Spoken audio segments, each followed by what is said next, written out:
Jesus toca naquele homem e aquela lepra, ela foi repreendida. E às vezes é assim na nossa vida. Às vezes o nosso coração está cheio de lepra, cheio de mágoa, cheio de angústia. Mas nessa noite recebe o toque de Jesus sobre a tua vida, porque Ele vai arrancar esta lepra do teu coração, vai colocar paz, gozo e ânimo na sua vida, porque Ele é o Senhor e só tem o melhor para mim e o melhor para você.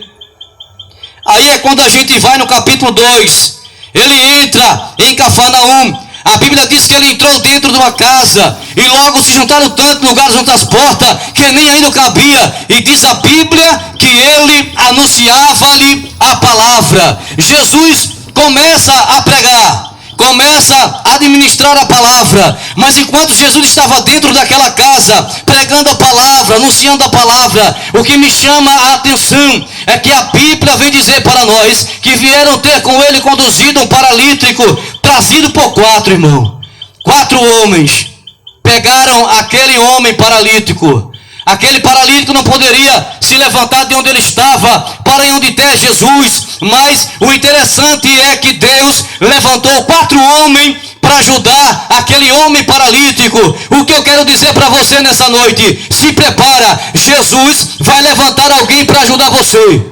Jesus vai erguer a sua vida. Jesus vai levantar você. Aquilo que está fora do lugar, o Deus vivo vai colocar no lugar. Guarde esta palavra. Jesus vai levantar alguém para ajudar você. Vai chegar ajuda, vai chegar reforço na tua vida. E quando chegar, você vai dizer: foi Jesus que enviou, foi Jesus, porque Ele sabe o que eu passo, sabe o que eu estou passando e conhece o meu coração.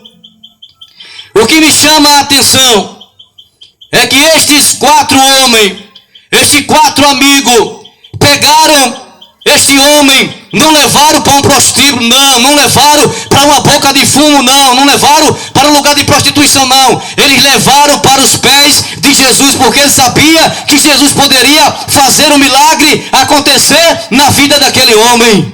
Às vezes, irmãos, nós necessitamos de amigo. Se você for contar a dedo, 1000 e 1000 pessoas, somente um é amigo verdadeiro seu, onde você pode confiar, mas sabendo que, como a Bíblia diz que o homem nascido de mulher de bem pouco diz, cheio de inquietação. Mas nessa noite eu quero te apresentar um amigo fiel, aonde você conta seu problema, onde você relata o seu problema e ele não diz para ninguém. E esse amigo é Jesus. A Bíblia diz em Provérbios 17:17, em todo tempo amo amigo, e na angústia nasce o irmão. A gente sabe que há amigo, irmão, que no momento de angústia, ali você vê que ele é mais do que o irmão de sangue seu, porque ele faz o melhor para mim, faz o melhor por você, porque o verdadeiro amigo, ele se preocupa com a sua amizade, ele sabe quando o amigo precisa dele, e chega na hora certa, e no momento certo para ajudar o seu amigo. O interessante é que a Bíblia diz, no livro de Provérbios 18:24, que o homem que tem amigo pode congratular-se, porque é amigo mais chegado do que o irmão. E é verdade, irmão. Há amigo que é mais bem chegado do que o próprio irmão de sangue da gente. Conversa com a gente, senta com a gente, entende a gente. Assim é Jesus. Ele quer fazer uma amizade com você, aonde ele vai te entender, aonde ele vai te compreender, aonde ele vai fazer o melhor na sua vida. Mas basta você querer. Olha, quando esses 4 homens chegaram ali naquela casa, a Bíblia diz que a casa estava entupida de gente, e diz os historiadores que cabia aproximadamente 50 pessoas, em pé e em aperto. Você sabia que às vezes a minha e a tua vitória é a base de aperto, é a base de perca, é a base de decepção, é a base de perseguição. Às vezes a vitória na minha e tua vida chega, às vezes a base de aperto, mas quando chega aperto na minha e na sua vida, Jeová chega, Jeová aparece e ele faz o melhor na sua vida. O interessante é que quando eles chegam, a multidão estava dentro da casa, a casa estava entupida, mas o que me chama a atenção é que a multidão não abriu para que ele entrasse e levasse o paralítico para os pés de Jesus. E às vezes é assim na minha e na sua vida. A multidão que não quer ver a sua cura, a multidão que não quer ver o seu milagre, a multidão que não quer ver você de pé, não quer ver você bem. Mas todavia, mesmo que essa multidão não queira, o Deus do céu me trouxe aqui para te dizer: ei, meu filho, eu quero te ver de pé, eu quero te ver feliz, eu quero te ver alegre, porque eu tenho o melhor para você. Mas o que me chama a atenção é que esses 4 homens, eles não desistiram, eles perseveraram. Ei, se você tem um desejo no seu coração, se você tem algo a realizar, se surgiu alguma barreira, como foi a multidão na vida desses 4 homens levando o seu amigo, não desista, prossiga, vá avante, porque o Deus do céu, que faz mover os céus e a terra, ele vai conceder o desejo do teu coração. Eles poderiam desistir, eles poderiam voltar, mas não. A Bíblia vem dizer para nós que ele sobe em cima do telhado. E o que me chama a atenção é que em Cafarnaum havia uma casa que era feita de primeiro andar e havia uma escada no lado externo da casa. Mas o que me chama a atenção é que a casa era coberta com juncos e palha misturado com barro. Mas aqueles homens subiram com aquele paralítico em cima da casa. E a Bíblia vem dizer para nós que eles não podendo aproximar-se dele, de quem? De Jesus, por causa da multidão, descobriram o telhado, fazendo um buraco, e baixaram o leite que jazia o paralítico. Ora, eles subiram, começou a cavar um buraco ali para baixar o paralítico. Mas o que me chama a atenção é que a Bíblia vem dizer para nós que Jesus estava pregando, estava administrando a palavra, e os escribas também estavam dentro daquela casa, que perseguiam Jesus. Eu imagino ali o cenário. Eles interrompem Jesus, eles chamam a atenção de Jesus. A casa começa a se encher de poeira. Já estou vendo eu, os escribas, batendo a manta, olharam para cima e disseram assim: olha, o que é isso? Aí os 4 amigos responderam: o que é isso? É necessidade. O que é isso? Ele quer milagre. O que é isso? Jesus está na casa. Ei, a casa que Jesus está, o milagre acontece. A casa que Jesus está, a provisão. A casa que Jesus está, a salvação. A casa que o Deus vivo está, a proteção divina sobre a minha e sobre a tua vida. Ei, eu quero dizer para você, irmão, bom é ter amigo dessa qualidade, irmão, que não leve você para fazer o mal, que não leve você para se prostituir, para se drogar, não. Bom é ter amigo dessa qualidade, que leve você para os pés de Jesus, porque ele sabia que Jesus só tinha o melhor para o seu amigo, e que Jesus poderia fazer um milagre. Bom é ter amigo dessa qualidade, irmão, lutando pela sua vitória, lutando pela sua cura, lutando para lhe ver de pé, lutando pela sua paz. Bom é ter amigo dessa qualidade. Guarde esta palavra no seu coração. Mas o que me chama a atenção, quando eles fazem um buraco, diz os historiadores que eles amarraram aquela maca com camelo, que lá em Israel camelo é corta. Pegaram aquele homem, amarraram ali, botaram na maca, amarraram a maca e foram arriando aos pés de Jesus. Aí aquilo comoveu Jesus, irmão, chamou a atenção de Jesus. Aí no verso 5 disse: Jesus, vendo-lhe a fé, disse ao paralítico: filho, perdoado estão os teus pecados. Aí é aqui que eu quero pregar sobre 5 coisas importantes nesse texto. Em primeiro lugar, Jesus viu a fé deles. Por isso que o milagre aconteceu.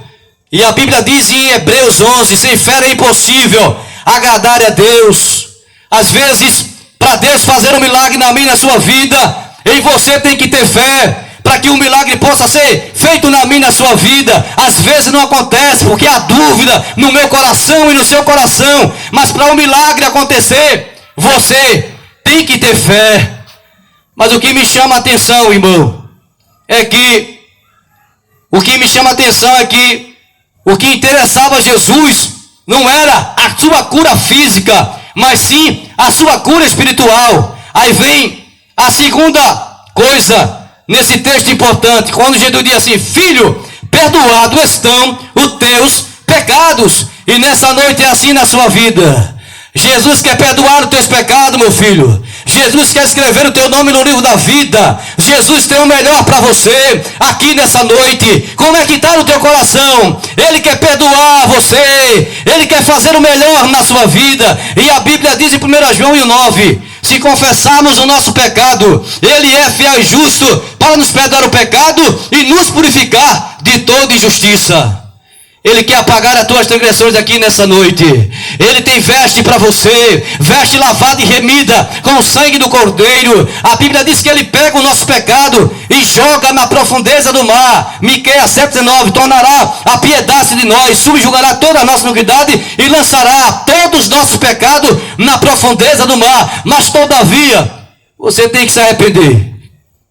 Porque a Bíblia diz em Provérbios 28,13: o que encobre as suas transgressões nunca prosperará, mas o que confessa e deixa alcança a misericórdia de Deus. Mas o que me chama a atenção, irmãos, é que quando Jesus disse: filho, perdoado estão os teus pecados, os escribas, aqueles homens que escreviam, eram homens que escreviam a lei, homens que conheciam a lei, mas só viviam atrás de Jesus para pegar Jesus em falha, para entregar Jesus. Eles começaram a indagar no seu coração: por que dizeste assim, blasfêmia? Quem pode perdoar pecados senão Deus? Eles se enganaram, porque quem estava ali era o próprio Deus, era Jesus, o Filho de Deus, Jesus de Nazaré. Aí o que me chama a atenção é que Deus conhece o pensamento e o coração do homem. Jesus, Ele entende o coração do homem. Sabe qual foi a terceira coisa aqui? Jesus conhece o meu e o teu coração.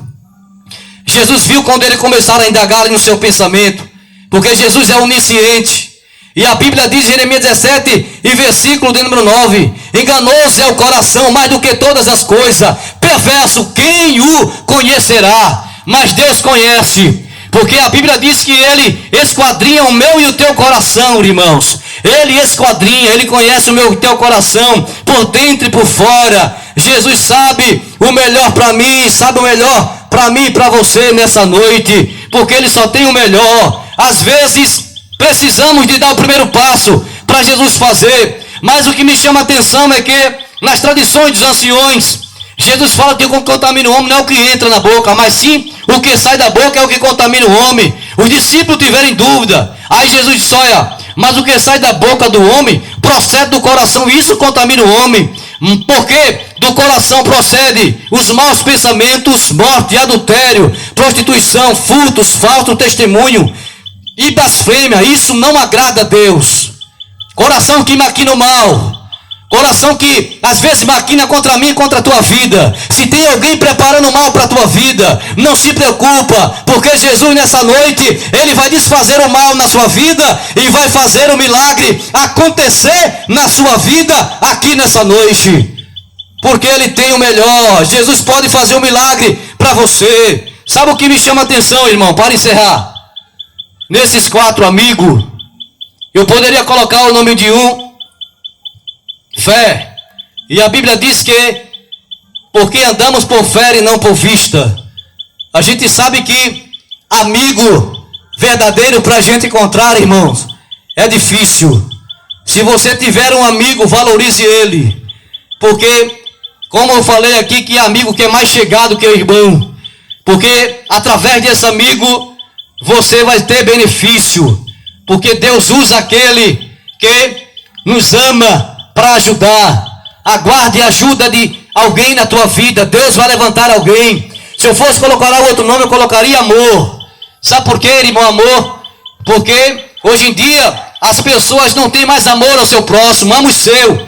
A Bíblia diz no capítulo 22 de Mateus que um doutor da lei interrogou Jesus, perguntando qual era o primeiro e grande mandamento. Aí Jesus disse: amarás o seu teu Deus de todo o teu coração, de toda a tua alma e de todo o teu pensamento. Este é o primeiro e grande mandamento. E o segundo semelhante a este é: amarás ao teu próximo como a ti mesmo. Mas hoje em dia o amor ao próximo é só com deles, é só com os seus. Mas aquele que está jogado fora na sarjeta, precisando de mim e de você, às vezes esquecemos, irmão, dele, que precisa de mim e precisa de você.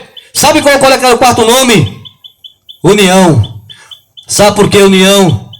Porque esses 4 homens tiveram o mesmo pensamento de levar aquele homem para os pés de Jesus. E aonde há união, o milagre acontece. Porque Deus sabe